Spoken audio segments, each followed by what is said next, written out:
sanctions that the United States has on Iran right now, along with, countries all over the globe that have governments that aren't willing to do the bidding of the United States, have these especially deadly sanctions placed on them right now during a pandemic. This is an article by Juan Cole posted on Common Dreams. I'll link it down below.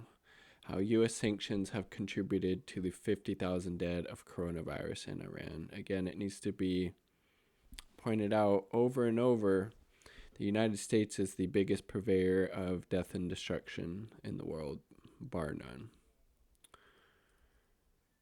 Yeah, I just discussed in Code Pink's a great group. U.S. financial and trade blockade of Iran, which has strangled its economy, has also taken a heavy toll on the country's coronavirus response.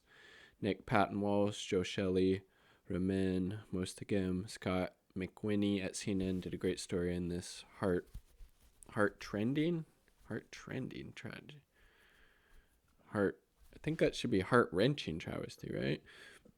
They write, retired teacher Khalif Farahani struggled to speak, but his emotions pierced the breathlessness of the virus's impact on his lungs. Sanctions. It is cruelty from America, he said. He caught the virus on a park excursion, he added, but even in this condition is better than before. Iran suffers the worst pandemic outbreak in the Middle East.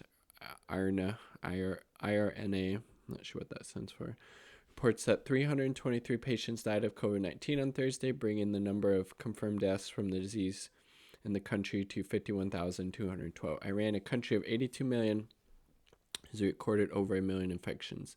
The health ministry is instructing people to wear a mask when shopping in bakeries and to be careful to wash their hands thoroughly on returning home before handling the bread.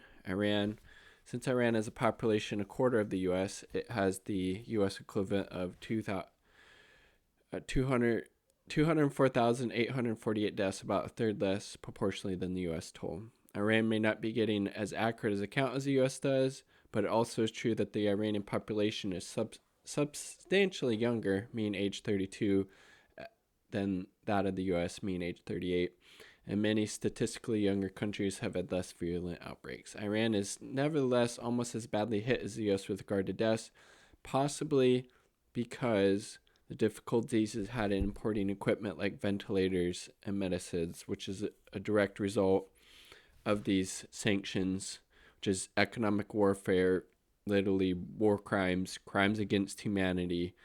They're sick, they're disgusting, and they obviously need to end, and we need to be partnering with countries around the world through diplomacy, through humanitarian aid, all of these things, and all the sanctions. It's disgusting.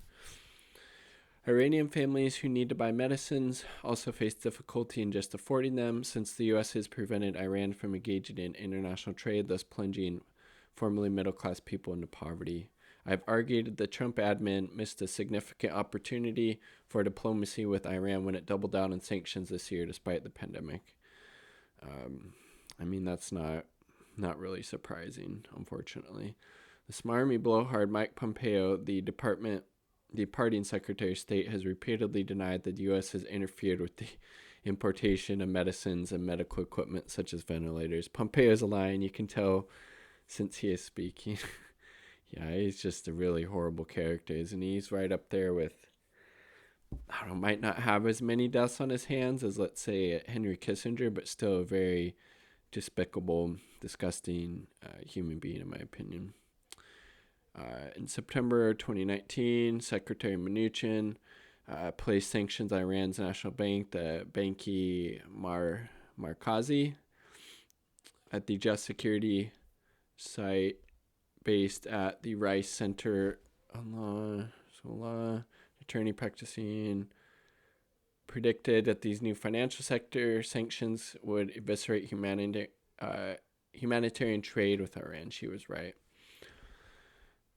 The measure threatened anyone who so much as used an Iranian bank to send money to Iran for any purpose with heavy third-party sanctions. Well, so if you're a small charity trying to buy personal protective equipment for Iranian nurses, How would you get the money there? You'd have to send a wire, and at some point the wire would go through the National Bank in Tehran. And at that point, the men with the black shiny shoes could suddenly show up and ship you to Guantanamo Bay as material support of terrorism. Jesus Christ. The United States is such a fucking shithole country. And our shitholiness is just exported all over the world, through the U.S. empire. It's disgusting. The National Bank of Iran hasn't been linked to any terrorist organization. The United Nations Security Council has no sanctions on Iran. The U.S. Congress has no sanctions on Iran. Trump and Mnuchin just don't like the look of the Iranian government, so they are arbitrarily making the lives of ordinary Iranians miserable, and they're killing some of them. And that's